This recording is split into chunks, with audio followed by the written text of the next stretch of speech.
The police high command is reporting that the man taken into custody in relation to the taking out of Khanice Jackson is slated to be charged after some of her personal belongings were recovered. Hi again and welcome. This is Links 007 TV News Report, and we'll be right back with the details to come.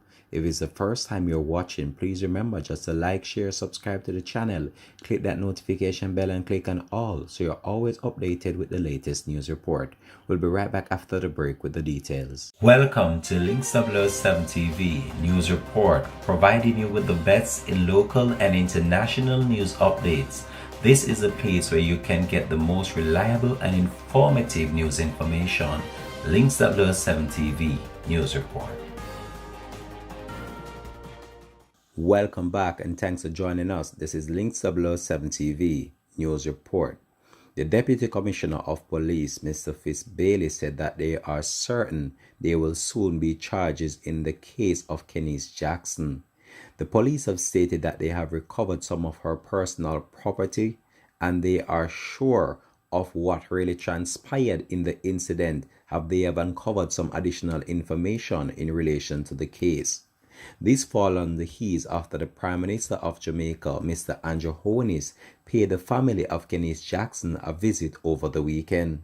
The Prime Minister of Jamaica, Mr. Khanice, visited the mother of Khanice Jackson and his chambers at her home in Independent City, Portmore, St. Catherine, earlier yesterday.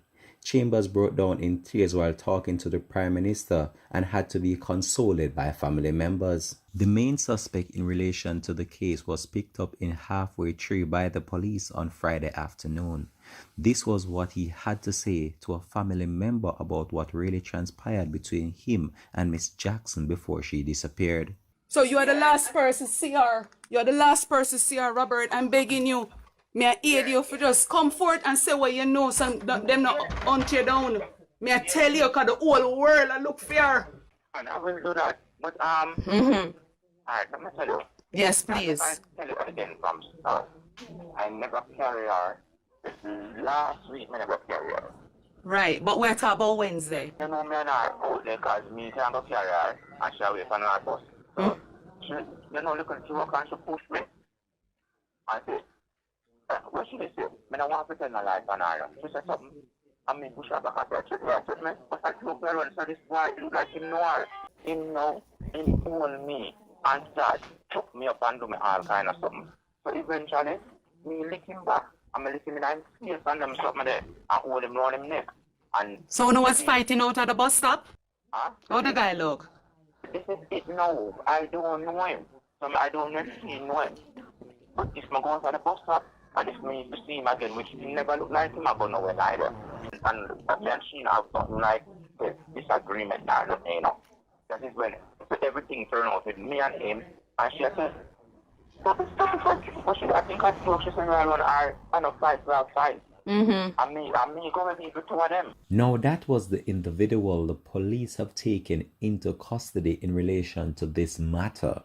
The 20-year-old Khanice Jackson, an accountant clerk of Portmore, St. Catherine, was found on Friday morning on Dyke Road in the parish. Reports from the Waterford police are that about 7 a.m., a resident stumbled upon the body and summoned the police. The body was clad in a black skirt, blue blouse, and the remains in a state of partial decomposition. According to police investigations, they have so far revealed that Jackson was last seen alive on Tuesday, March 23rd. Initial reports were that Jackson had been missing since Wednesday, March 24th, after she left home for work about 8 a.m. Detectives are awaiting the outcome of a postmortem examination to further guide the case. This has been Links 007 TV News Report. Thanks for watching.